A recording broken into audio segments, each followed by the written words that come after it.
Everybody, welcome to the Somerville Job Creation and Retention Trust meeting of August 21st, 2025.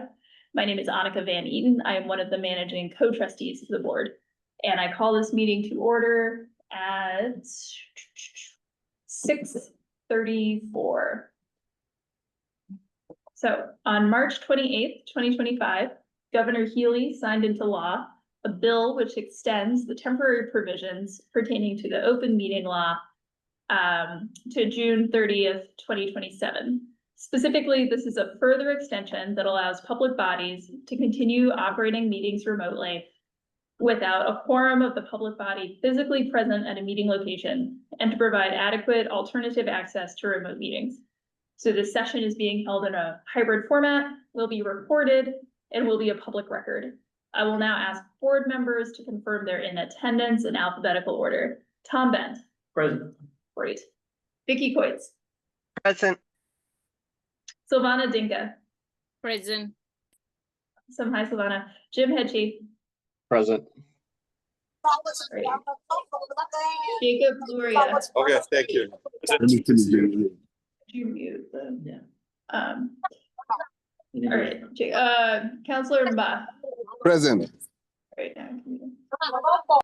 You're a little loud in the background, Councilor, so we're just gonna keep folks on mute, but please obviously unmute once we get to the point of discussion. Rachel Carney. Present. All right. Annika Van Eaton, present. Rand Wilson. No, and told us in advance would not be. Yeah, Okay. he will be absent. Okay, thank you. All right, we have a quorum, so I'm going to ask city staff to cover a couple of house rules and tech overview pieces.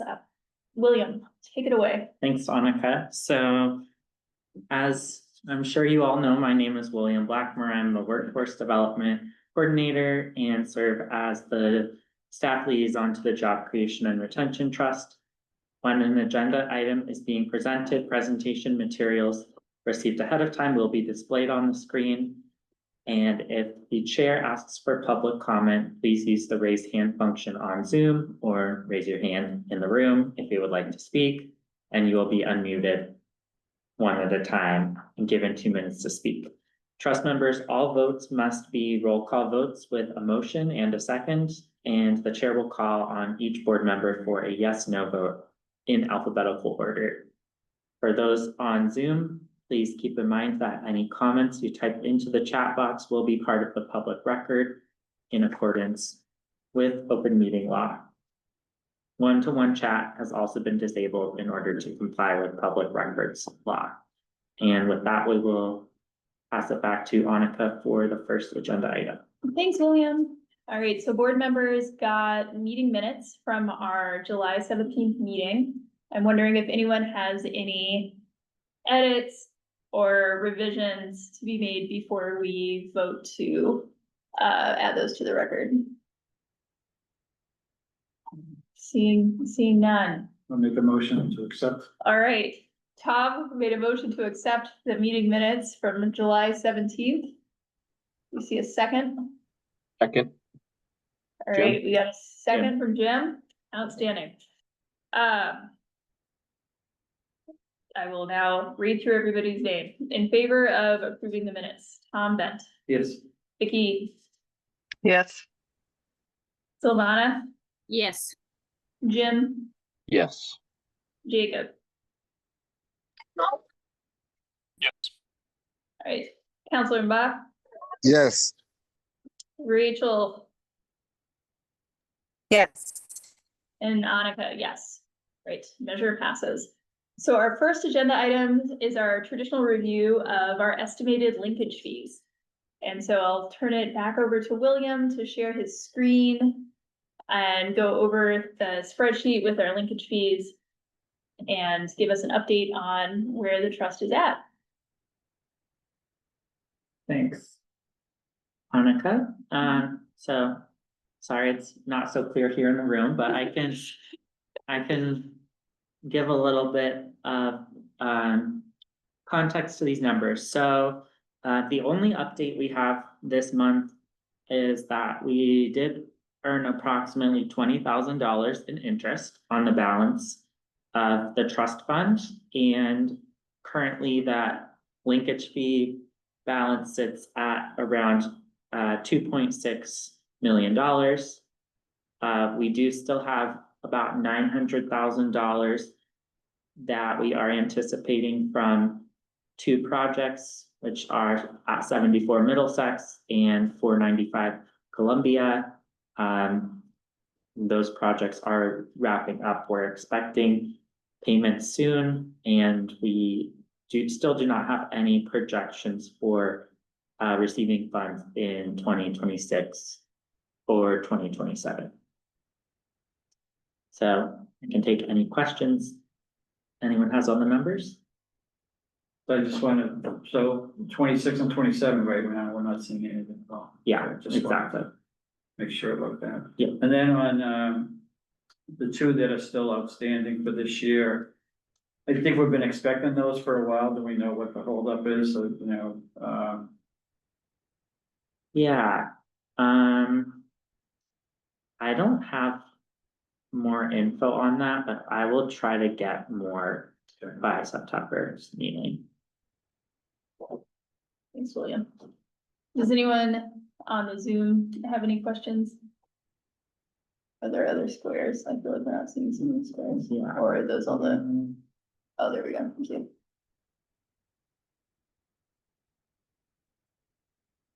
Not seeing any questions. Okay. All right, thanks for that update, William. So now we're gonna go through a review and discussion of our active programs and obligations. Great. You have a Yes. share our screen real quick here and then start. All right. Sorry. Oh yeah, no, that's always a little tricky. Ah, great. All right. So here we are. These are our programs that we've been funding and share some updates on some of these.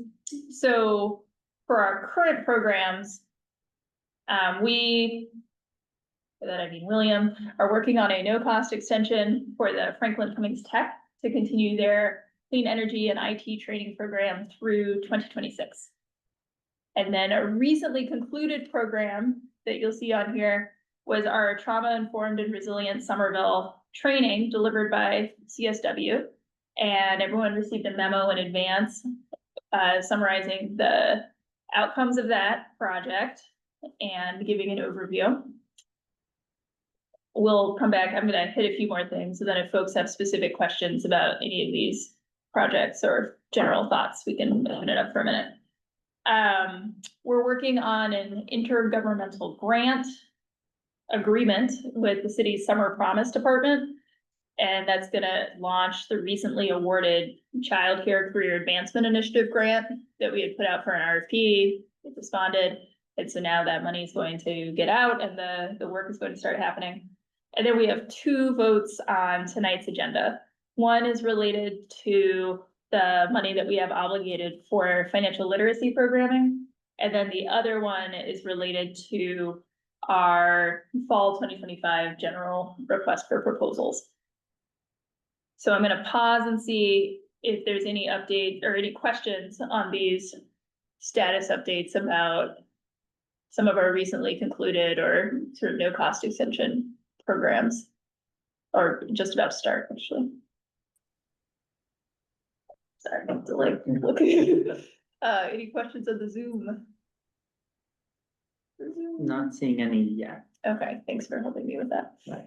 All right, exciting news. So the Good Municipal Jobs request for proposals that were due last Friday, we have received 5 proposals. So that's great.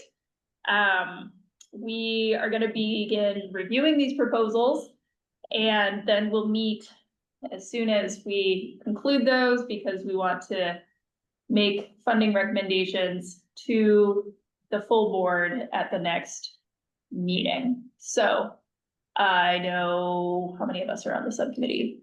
4 of us? So 3 we of us. have, Who's on the subcommittee? Three. You and me. Yeah. And so we, Vicky's done. Vicky, Vicky's yeah. done. yeah, so we are looking for one more volunteer for proposal review for that Yeah. subcommittee. Thanks, William. We have Rand, Tom, and Vicky signed up. You're actually Oh, I'm on, not on it. you're on I the just assumed I was. the fall one that we've been talking about, so. Got it, got it. Yeah, we are looking for one more Okay. reviewer, Annika or Silvana. Silvana, I think. just Yeah. listed. Great, Silvana, did you just volunteer? Yeah. Okay, Okay. alrighty. okay, Her real hand. excellent. So I will be, Okay, Thank cool, you. to read the proposals, awesome, thank you for volunteering. so I will be sharing some materials very soon with that group. Because we are, as Annika mentioned, there's gonna be a meeting soon.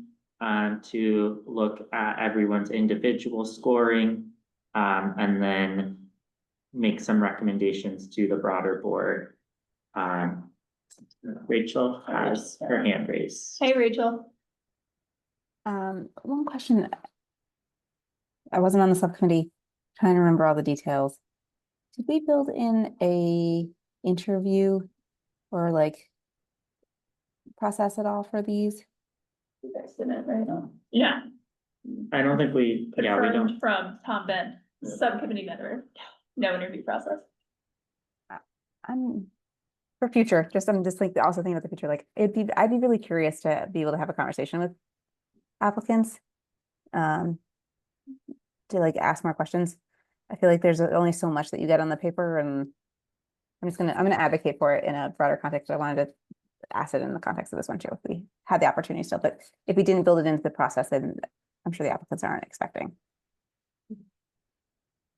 One question, where on that, I know I wasn't at a meeting, but did you, Tom has a question as well. did you have a question, and you had but didn't you have a meeting with on the RFP with, people if they had questions? Oh, yeah, William, So the open, Yeah, we did, I thought there was something, I wasn't. at. yeah. yeah, it was nothing. Yeah, we did have a question session prior to the proposals being submitted.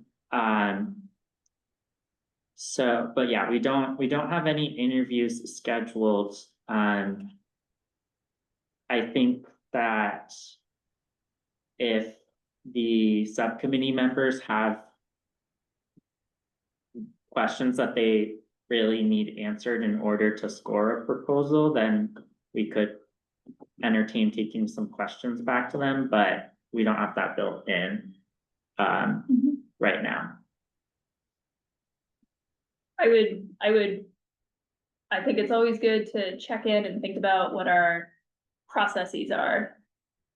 I think I would also urge us to always ground ourselves in some of the feedback that we asked for from the field, where they talked about the benefits of simple application processes that don't add additional workload. And so I think if there are areas where as people are looking at applications, they have ongoing confusion, then that's an opportunity for us as board members to also think about being more precise about what we're asking for and building our questions in a way that gets the information we're looking for. So since this is we got 5 responses, which is very exciting. I would suggest to subcommittee members, both, go through the applications that we got and do the grading rubric. And then also, if you're noting that there's areas where you wish you had more information, I think it would be good to flag what those are so that we could be more thoughtful and thorough in the RFPs that we put together in the future.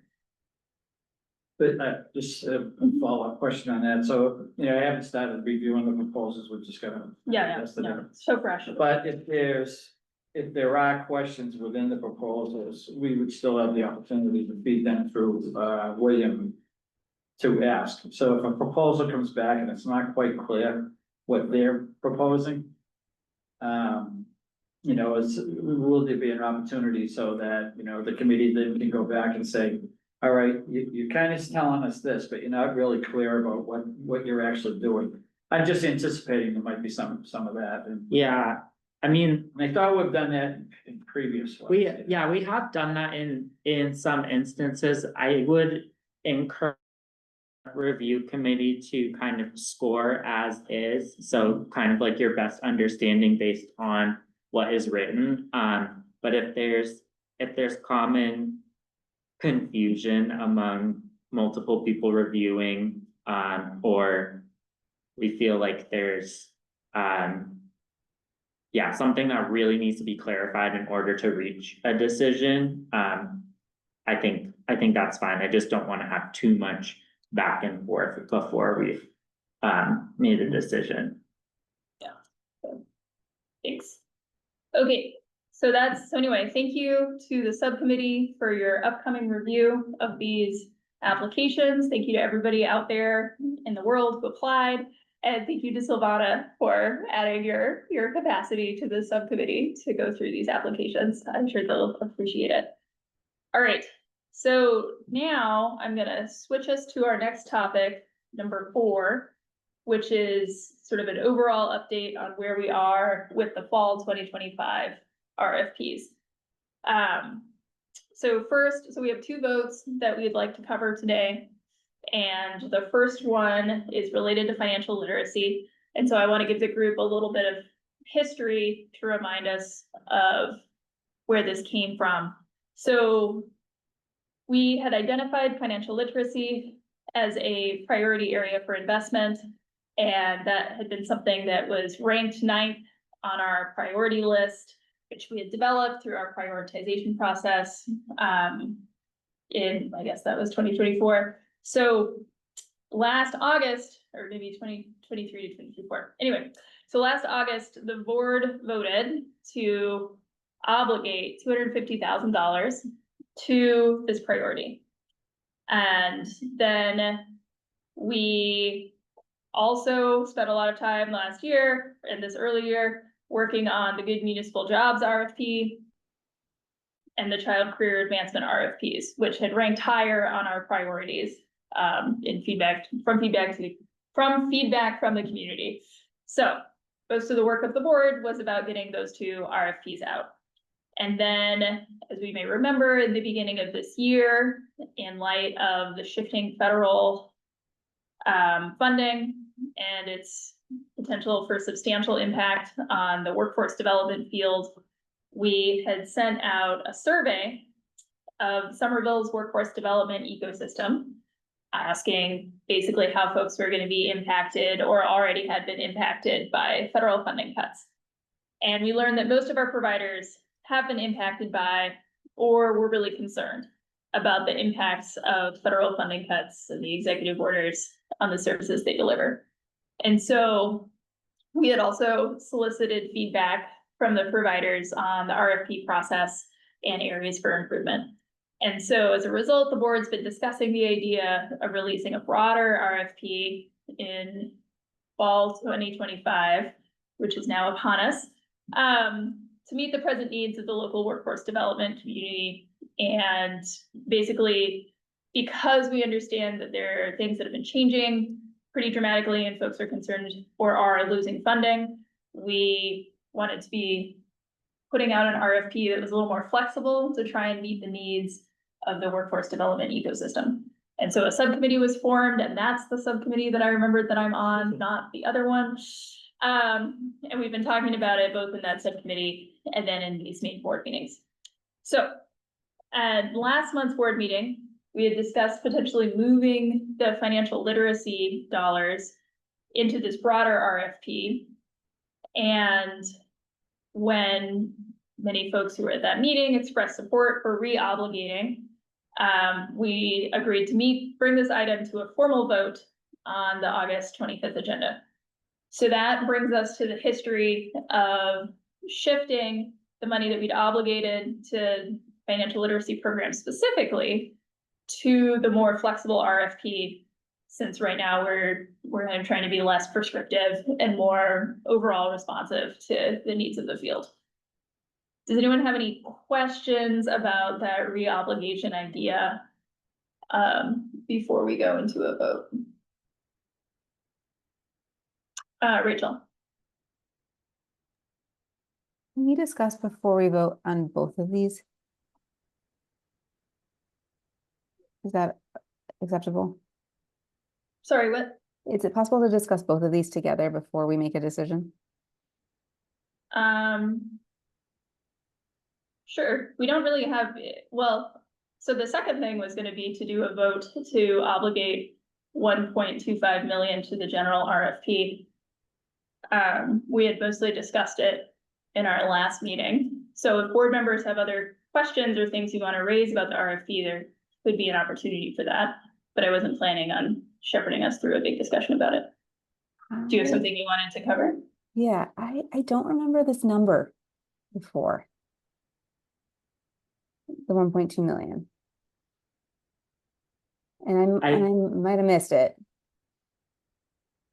I think that so to clarify, there was so at our last board meeting, the trust as a whole had talked about movement of the 250,000. I don't think as a full board, the amount of the fall RFP was discussed. I think that was discussed in the subsequent Our subcommittee meeting. Yeah. Okay, so Yeah, that's you right. can Look give in the me- minute.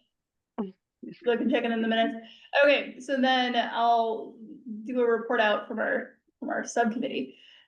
So we had looked at the amount of money that we'd spent about every year, and we looked at the amount of money we had left.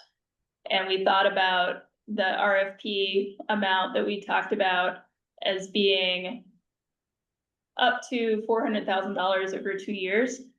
The subcommittee thought it was important to have an option of giving grants out that were more than just 1 year, so organizations could have 2 years of programming and be able to better plan. And then we also, as a subcommittee, talked about putting out like hefty enough dollar amounts that it could cover what, that we were giving out amounts of money that could be substantively useful for organizations. And in the past, those had been around the like 200,000 or 250,000 or up to what 400 was anyway. So if we are thinking about the idea of about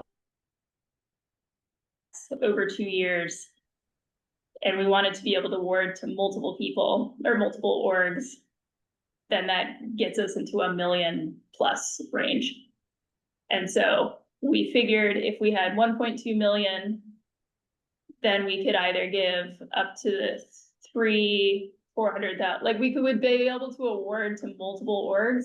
And since we're doing this over 2 years, like we're probably not gonna do a ton more RFPs in the next year or two, both because we don't have any more money coming in and because we want to keep a stockpile to draw from, and because if we're giving out for 2 years, we kind of want to see how that plays out.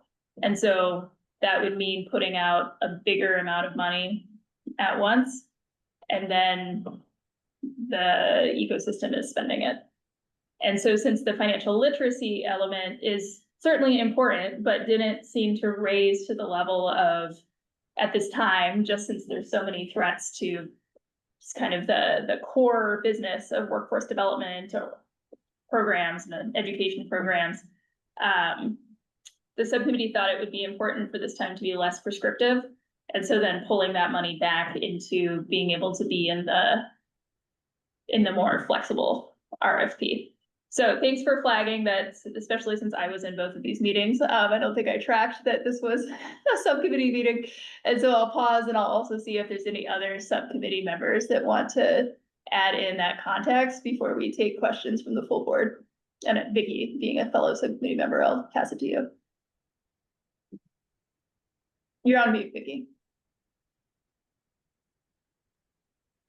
Rachel, thank you so much for flagging this, because not only were we in back-to-back meetings, but it was in the same room. So I think we totally conflated the conversation. Right, Yeah. it felt the same, yep. Yeah. So anyway, Annika, while you were talking, I did the math that we talked about in that subcommittee meeting. And basically, $1.5 million sounds like a big number, but it can support about 3 to 5 organizations at about $150,000 to $200,000 a year for 2 years. So when you start to break it down, you can see how it gets at about the level of investment that we've been making per organization per year across our investments. We're just adding it all up to multiple organizations and multiple years, and that's how we get to the 1.5 million. Does that make sense? Thanks for adding that precision, Vicki. Okay, so now I'll open it up to questions unless there were any other folks wanted to. Yeah, Rachel, I'll go back to you. I have pretty significant concerns with this number. We have available to us $2.6 million. We do not know when we will next add to that number. It could be, we know it will not be in the next 2 years. It could be 5. I just don't know. Like, and there's no way of knowing. And so this is half of our funding. Like, we could be in a place where we make this award and then we're definitely on it. Like, we have nothing to issue for next year. We have nothing to issue the year after. Like, we could really be in a place where we're not able to issue much. And I was running the math on, okay, so William said, we got $20,000 just in interest in this last year. Or in this last month. Like, if we were to, in my head, I'm like, one option here is that we think about this more in an endowment format, where we have this base of funding that we're sitting on and we are utilizing the interest on that on a regular basis. That's $250,000 a year that we could be putting out in the world on a continuous basis. I'm not saying that that's the right math, but I think we really need a multi-year like stewardship of the fund conversation if we're going to allocate such a substantial component of it in one go. Vicki. I disagree with that. I feel like we've heard from the organizations in Somerville's workforce development system ecosystem. They're hurting, they're losing programs, they're laying off staff. It seems like a COVID-19 moment to me. And that's why I'm supportive of going ahead and continuing our funding levels at the level that we have been funding, even if it means that we may very well run out of money in 2028. Because basically this 1.5 million should last 2026 and into 2027. And then we would have 2 million left, 2 million plus, given the interest that we earn on the account, to do investments in 2027, 2028, maybe even into 2029. And I'm comfortable with us, making decent enough investments every year for the next 3 to 4 years if it keeps Somerville workforce development organizations from closing their doors in this really difficult moment for human services and public services in our communities.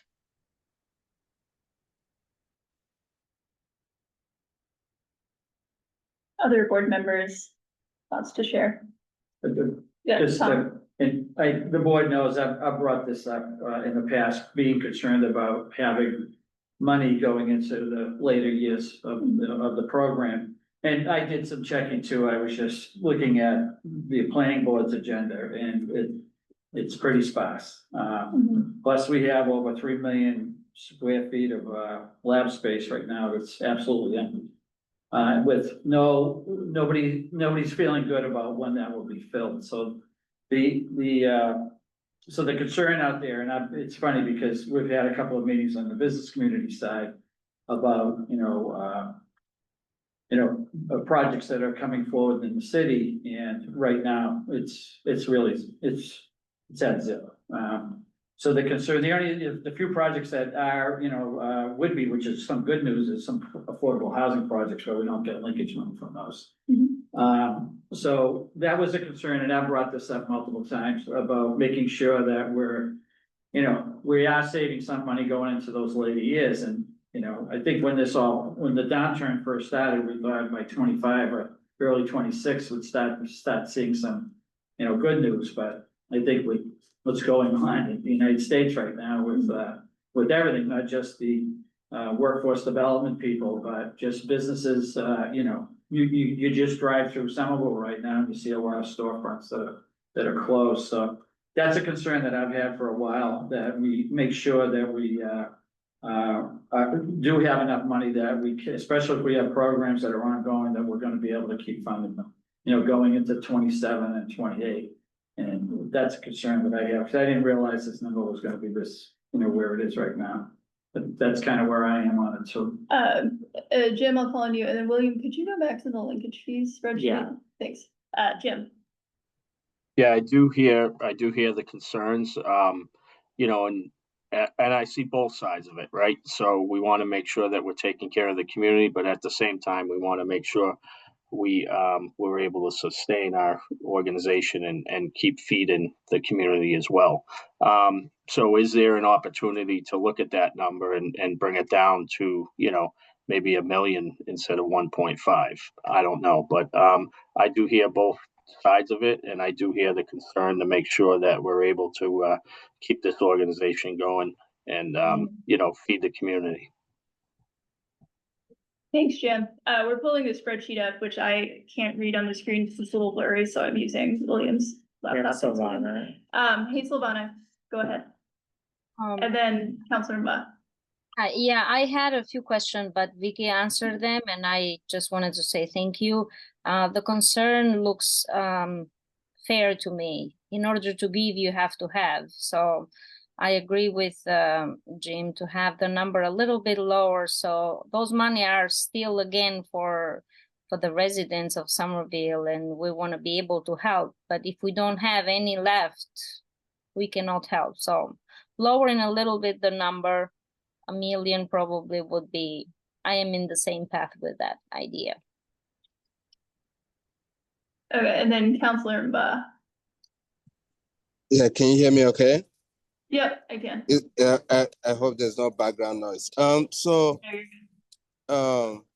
guess, I just want to acknowledge the work that has gone into this, and I think I support this as is, because it's like we've expanded this, this is now, allowing like we've expanded the budget, going from 1.5, and I see that this one, just the text, even honestly, it's the draft that was prepared in July, got a consensus from all of us.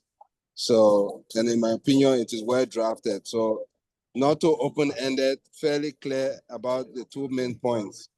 So, I think we should actually move forward with this, because the way I see this, we see how it balanced two ideas, the contractors and NGOs to be able to use trust fund for routine expenses that will keep them in business, and what is that business? Such as paying rent, covering administrative costs, and keeping staff. If you look at the other idea, they still must, ensure that, the grant will still result in some of the residents getting job training certification, finding job, and getting career counseling. So I think, it is fine as it is, and yeah, that's my 2 cents. Thank you. Thank you. Rachel and then Vicky. I really don't have a concern with the approach we're taking. I'm nervous about the number overall. And so, I mean, in my mind, I think we really need to be thinking about I live the pipeline on a daily basis. I think we need to be thinking really about a 5-year time period where we might have nothing coming in. Right now, we're planning for a 2-year timeline that we know is nothing coming in. I do think we need to be prepared. It could be 5 years before we have any sort of like refiltering in of funding, because that might be what the picture looks like. I don't know that that's true. I'm certainly pushing on a daily basis that that's not the case, that we're going to beat that, but I think we need to be prepared for it. And so to me, I hear you on the, like, we want we want to meet the moment, we want to like sustain folks through this. But my team is also living the ARPA wave and the cliff and the blowback that is that there's a cliff and there's nothing after that. And I'm nervous we're going to set ourselves up for that same experience where, you know, I don't know when Bunker Hill is going to wind down their current contract, but like if we have nothing left and like I'm nervous that we're going to be in the place where we can't do the sustaining that we are setting ourselves up for with this grant too. Like we want this round to allow organizations to sustain programs that currently exist. And if we are not setting ourselves up to also sustain the programs that we want to see continue in that 3 to 5 year period, that's where I'm nervous. I do think we should put out a number. I don't think we should wait. I think we can get to a place of a number, but I think we need to be really conscious of the fact that like we either need to advertise, hey, this is it, folks, and there may not be more coming after it. And I will tell you that ARPA message did not land well at the end of it. People forgot a couple of years later. But we need to be ready for it, I think, for ourselves, that like we're gonna be in a place where we won't be issuing as much next year. We won't be issuing as much the year after because there won't be any more to come in. I'm wondering just if I know we have this up, I'm wondering if it's helpful to also bring up the active programs and obligations for context, if that's helpful for people at home to see. Can you see it at the same time? Sorry, Vicky, I see you there. We're just talking about our references. We just No, no. Yeah. Maybe what we'll do is we can walk through this for a minute. Yeah. And then walk through the other one. Yeah. Okay, and before I do that, let's call on Vicky. Vicky. Sorry for the delay. No, that's totally all right. And in fact, this idea of pulling up the active programs is where I was going. Just another data point for folks to consider. We've got about 7 to 9 active programs, or like about ready to be active programs. 7 to 9. Sorry, Vicky. It's okay. And yeah, I'm just sharing that for everyone. Yeah, we got the visual what you're referencing. Yeah. So there's like 7 in the light blue. Some of them are almost expired. And then there's about 2 to 3 down below that are pretty close to being funded. So I'm thinking, you know, we have about 7 to 9 active programs.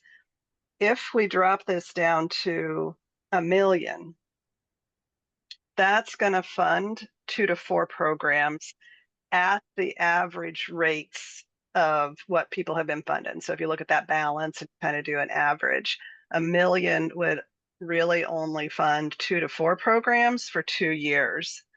So we'll be cutting back on the organizations that we have been supporting. And that's going to be something that we will have to face. Some bad news we'll have to deliver to these organizations that we've been supporting. And some really hard decisions for the RFP review committee to make. So just want to throw out another data point as we're discussing what level to support Somerville organizations in this RFP.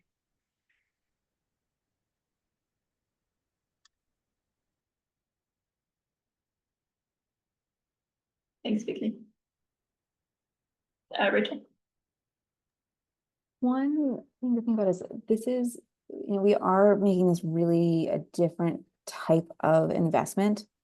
The investments that we've typically done have been per seat, right? Where it's the investment is intended to cover cost of, I'm thinking about good municipal jobs, right? Like cost of the training, cost of the stipend, the direct service in addition to the overhead. And with this, we are allowing for it to be a more specific ask that is a sustain the organization ask. Just some context on other programs that we fund. So en route is funded by the city as a program and jointly with the high school.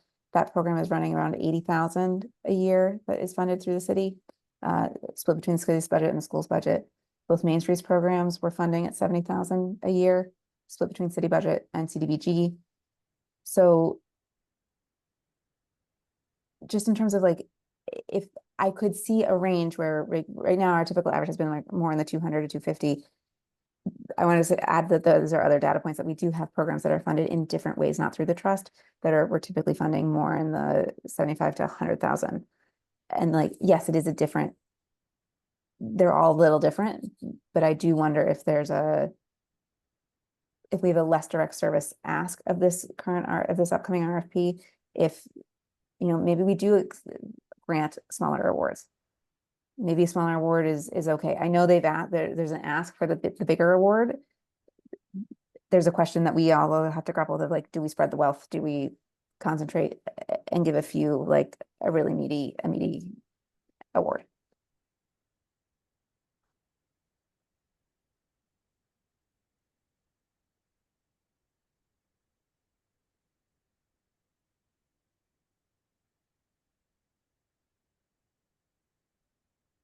Yeah, I mean, I think something that's in front of the board is that there's going to be a hard decision at some point. I think do we not fund some of the people we've already been funding now? Do we take an application where someone asked for the amount of funding they need over 2 years and choose to give them half? Do we fund people at a higher rate now, leave $2 million in our account, and then do another RFP like this in 2 years, and then don't have any funds? Like, I think in a world where there is not a clear, consistent pipeline for us to have more funds, there isn't gonna be a scenario where at some point, where unless the, I don't know, recovery like really hits at just the right time. These are hard decisions that we're gonna be making along the way. And so I think that's what the board is wrestling with right now. To flag Vicky's point, we are funding these several programs, and if any of them reapply and we have put out less money than we did over the years when they had applied the first time for the job training program and then the other re-up program, then we won't be able to fund them, right? Or we'll fund them at less. And so I think part of the scenario that I think we're grappling with is we understand that right now there's a, federal funding hit. We can expect maybe at some point there, depending on how there's a ripple effect with the state, there could be state funding impacts. I think that's kind of like context for us to think about. But I think that there is an element of, we don't know what things will be like in 3 years, but we also know that they're like very bad right now. And so it sounds like some board members are leaning towards giving out less money and making cuts right now when things are also very bad from other directions. And so that, I think, gives me some concern. I just wanted to flag, I think that someone had something in the chat earlier. I'm not seeing it thanks, up William. right now, but I don't know if it's It was addressed yet. Councilman Law, he has to head out in a minute. Okay, Oh, okay. thanks, Rachel, for flagging that. Vicky? Do we just want to do a vote on the 1.5? I mean, we still need to do the vote on the literacy one, but maybe do that. Do a vote on the 1.5. If the 1.5 fails, do a vote on the 1 million and see if that'll pass. I have a quick. No, are you making a motion, Vicky? Oh, we just, Wait, what? Not quite yet. Oh. Just putting Okay. out an idea. Annika, How to make some movement on this decision. I'm Yeah, sorry. so. Does it Oh, mean I'm to be exactly 1 million, could be 1 and 1.5, or it could be 1 and 2, 1 million and 2? It doesn't mean to be 1 million. It means to keep a little bit just in order to have material and fund for the future. I don't want to feel guilty. We are here for the right mission to help. But in order to give, you have to have, and it's not that I don't want to do it the whole entire amount. I would love to do that. It's just to have some reserve in order to give the next year or the next future 2 years. Like, it doesn't Yeah. mean to be 1 million exactly. It could be a little bit more, but we will have a small amount left. Yeah, we'll actually have more than that left. So we currently have, oh my God, sorry, everybody is blocking my thing. Okay, so we have 2.6 available now. We are expecting 900,000 more this year. And so that means that we are expected to have 3.5 million at the end of the year. So if we obligate 1.5 million, we have $2 million in our reserves that are unobligated. So I hear what you're saying, Silvana, around the idea of having money set aside. We will have $2 million that are non-obligated if we obligate 1.5. If we obligate 1 million, we will have $2.5 million that are not obligated. And then if we I mean, you get the point, I don't. So just a flag as a reminder for everybody looking at the spreadsheet, it's, if we obligate 1.5 million, we're not spending all our money. We have $2 million left. Just a question, Yeah. so based on that, and then a typical year funding, how many years funding can we fund with the remaining money? So what did we estimate that it was So like a? we estimated like 750, well, if it's the 2-year. It's kind of hard to estimate because we have the 1.5 number that we think will get us through 2 years of programs, but we also have a couple other grants that are active, of course. We have 300,000 going to childcare. We have 400,000 going to good municipal jobs. So I would say in the ballpark of like $1 million per year, roughly, is. Yeah, thanks. And Vicky? I was just gonna back that up. That's the calculation that I've been using, because I had the same question, Tom, like historically, how much have we spent? And it's been about $1 million to 1.2 million, especially when you look at that 7.9 million funding received total and just divide it by the number of years that we've been giving out money, which is about 5 years. Because our first year we were just getting ourselves organized. So I would say it's been between $1 and $1.2 million historically a year. But Vicky, this time we have more programs that are funded for 2 years. That's right. That's right. Yep. That's right. This is more helpful. So this will leave us space to regenerate that amount or investment for the future. Okay, Rachel. I think if we make a big amount, and to me, I'll tell you where I'm leaning, and that is we incorporate the 250 back into the pool. And I think at very max, I could be comfortable with $1 million. I think going above that scares me. On the longevity side of it. But to me, I do want to say, like, if we're going down this path, like, I think we need to then be thinking about what we're looking at for next year and saying, we need to be thinking about like more creative, like funding sources. Like, I think that needs to be a product of the board. Like, we only have the one funding source right now, and that's the linkage. The housing trust, there's multiple sources, right? They do have linkage, but they also get fractional payments. There's other tools in their toolbox. This is the only tool we've got in our toolbox. I think it's going to be, if we're putting out this money and we're not going to have as much to give next year, like, I do think it's a worthwhile activity for us to be thinking about, how do we bring in employer partners? How do we like make these dollars stretch that are remaining and really make that a focus of the board? Because otherwise I do worry we're going to hit a cliff and we're just going to be sitting there and having Felix being like, what comes next.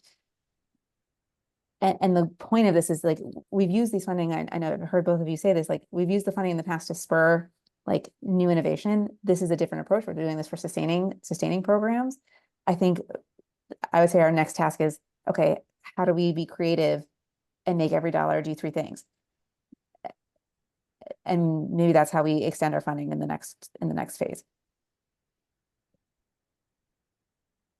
There's another piece to all this is, I think there's gonna be pressure on the administration, going forward from developers that wanna come into Somerville because they're already asking, what's the incentive to build here?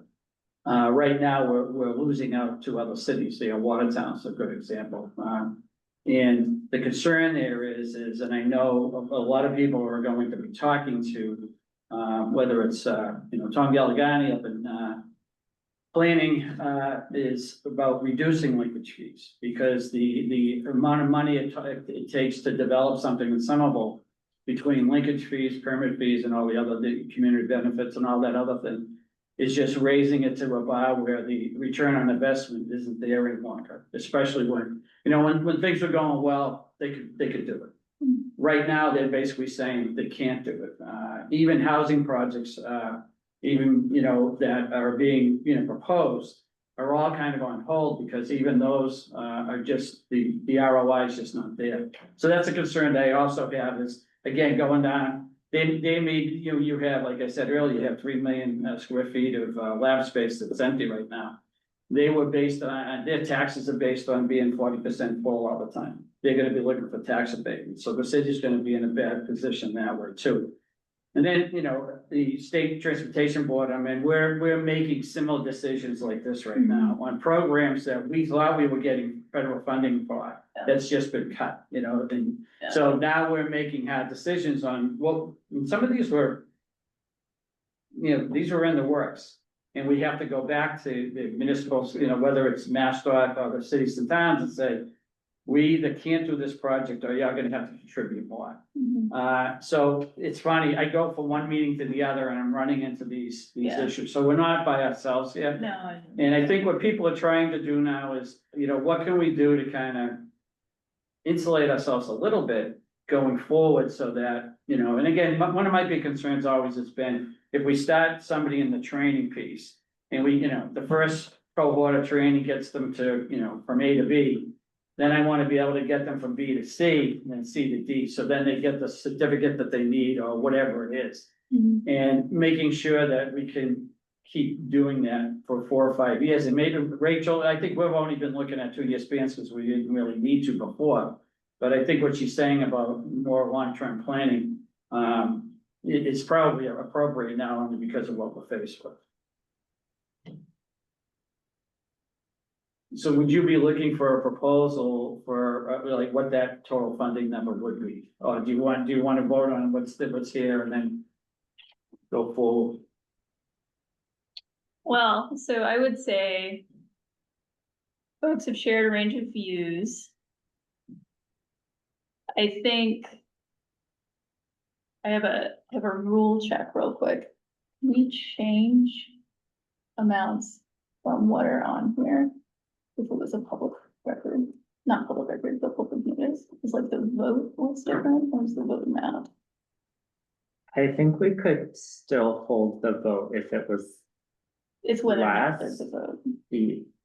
Yeah, I mean, I don't think we could increase Mhm. any of the amounts that are here, Yeah, okay. but I'm inclined, I mean, this is just my 2 cents of this first vote here is really just. Well, Can, okay. Anyway. Yeah. Understood. Okay, so I just was checking on the vote thing. So I would say ultimately, this has been a helpful conversation. I think the things we are grappling with, as Tom mentioned, this is not only a workforce development issue by a long shot, right? Every single area is making hard choices. And so I think that I appreciate everybody's thoughtfulness of trying to weigh the long term and the short term and the like, if everything includes a bad choice at some point, or not a bad choice, but a choice that we don't want to make, right? That reduces resources. You know, when do we do that? How do we do that?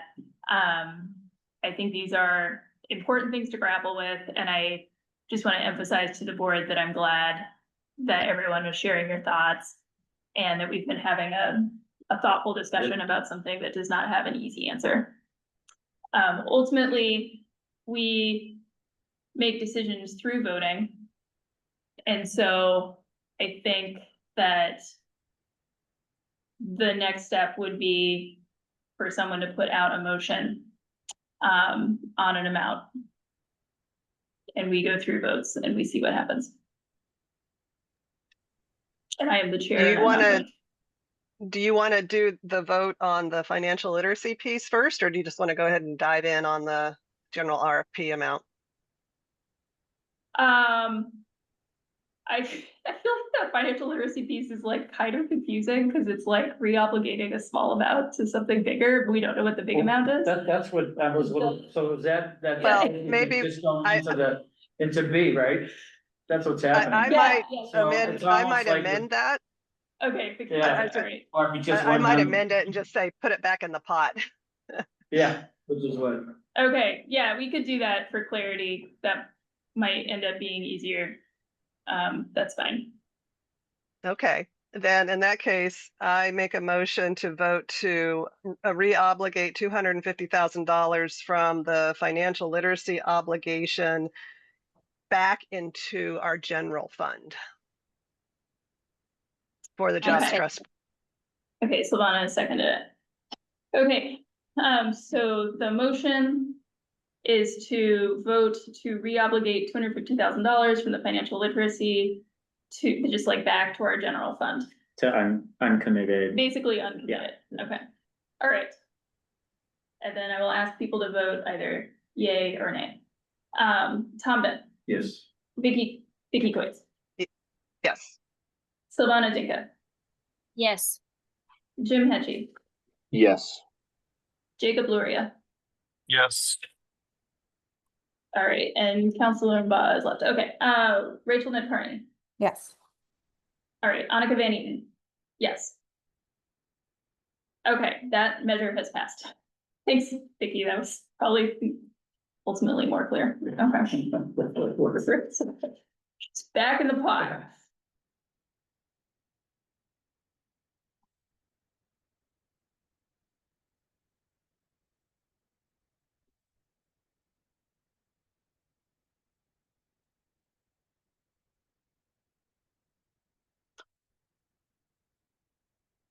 So I'm the chair and I'm not gonna make a motion because that's kind of a Robert's rules thing, so I'm entertaining motions from the board.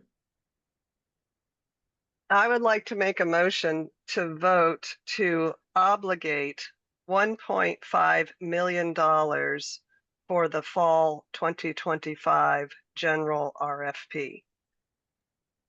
I second. Okay, the motion on the floor is to obligate 1.5 million to the fall 2025 general RFP. We'll go through folks' names, say yay or nay. Tom Bent, No. Vicky Coates, sorry. Yes, yes, Sylvana Dinka, Yes, Jim Hedgie, No.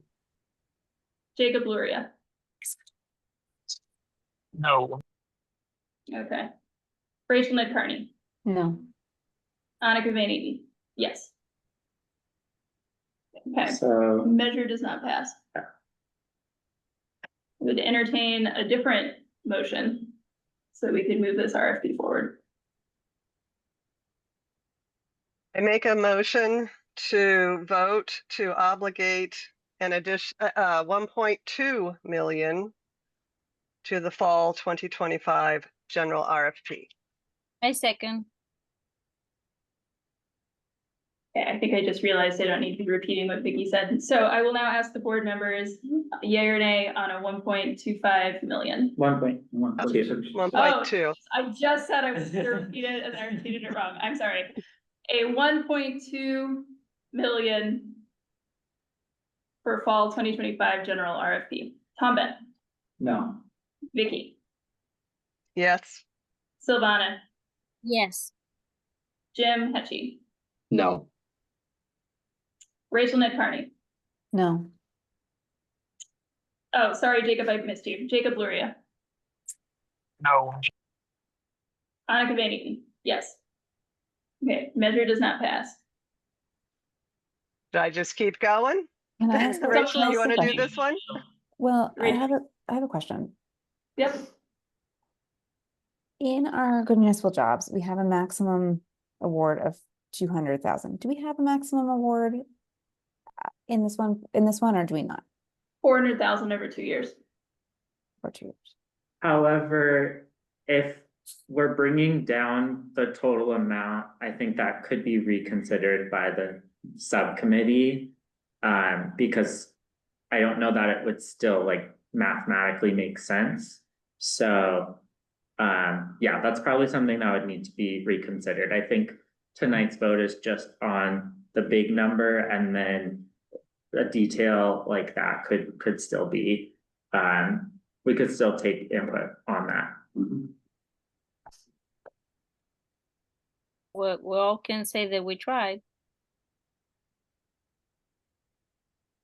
I would like to make a motion to obligate $1 million to fall 2025 general RFP. A motion from Jim, A second. Tom has a motion. Sorry, Tom has a second. Tom Bent, Yes. Vicky Coitz. Yeah. Silvana Dinka, Yes. Jim Hetchy, Yes. Jacob Luria, Yes. Rachel Nick Carney, Yes. Annika Van Eaton, yes. All right, measure passes. So then we'll set up another meeting with the subcommittee to talk about if we want to do amounts differently based on the 1 million that the board has agreed on. All right, folks, good conversation. Our next meeting item is to talk about the annual meeting plan.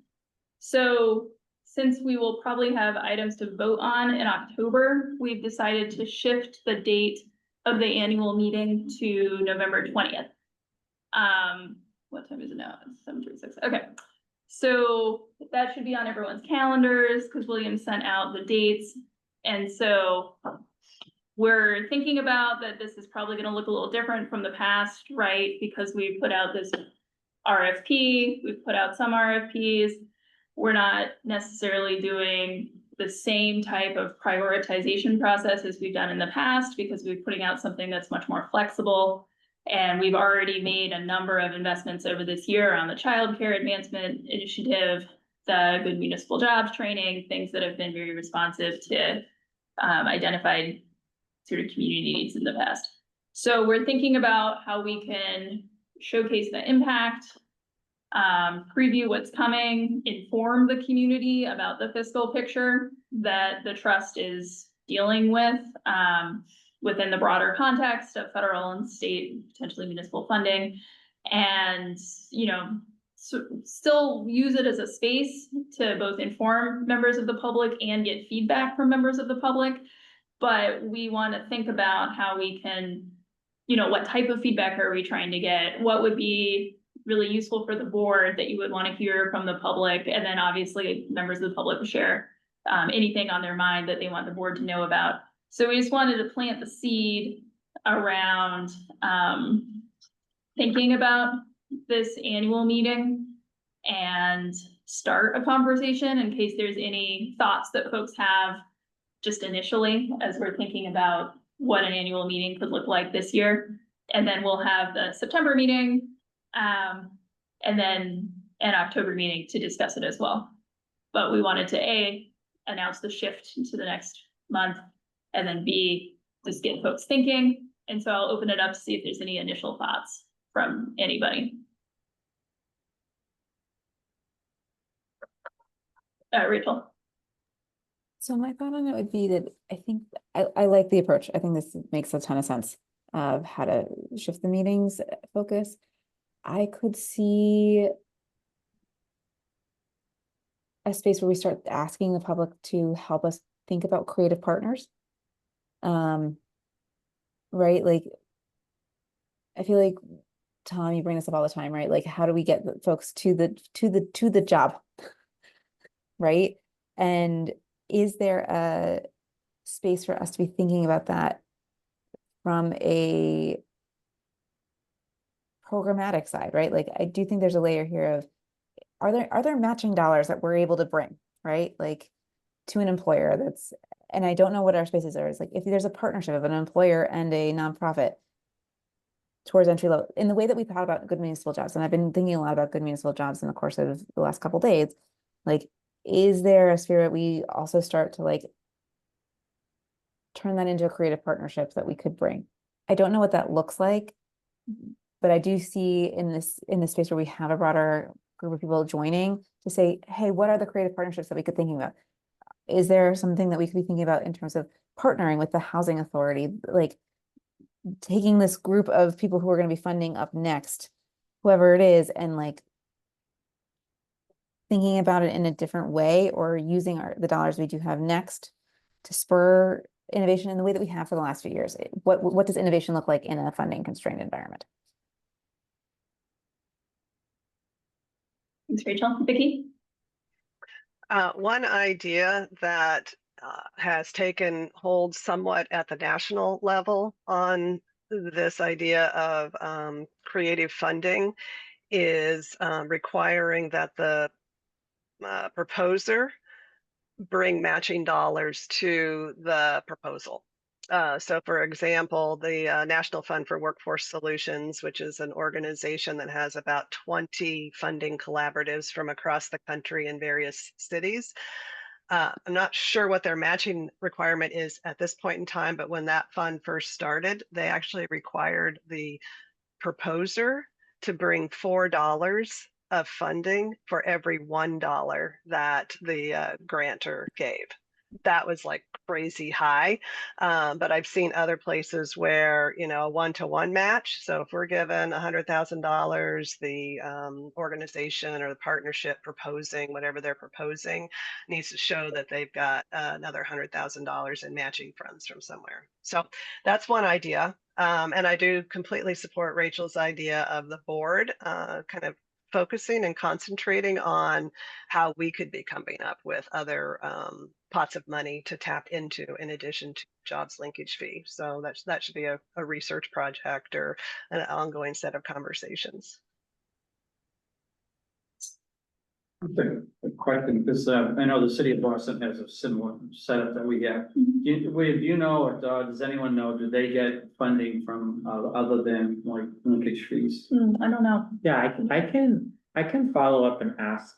I don't know off the top of my head, but yeah, It's just another place to go. Yeah. The other thing too is, which I was surprised at, but I got something today, I think, it's like the federal government is actually putting out some job training money.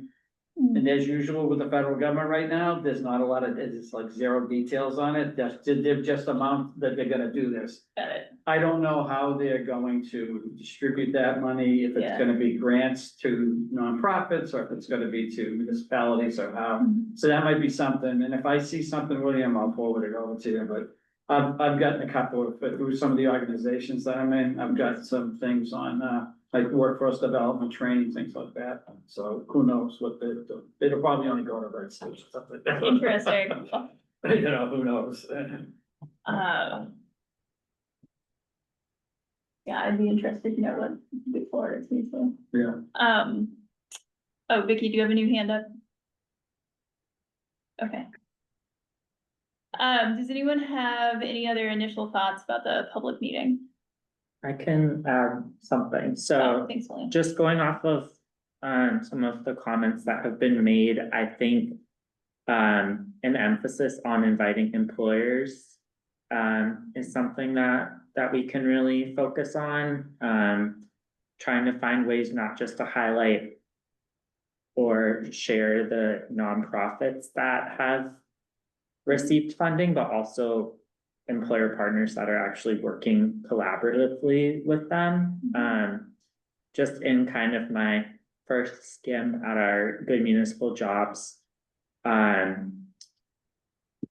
proposals, I don't wanna say it's the first time, but I've seen probably more compelling cases of the proposers actually talking to employers and employers writing to say, you know, this is a project I support. And that's something that has kind of been missing a little bit in some of the programs in the past. So I think just more employer presence at the meeting is probably a good idea. Thanks for that That's suggestion. really good to hear. So Chat. And then Rachel? Yeah, so this is not pull-offable by November 20th, I don't think.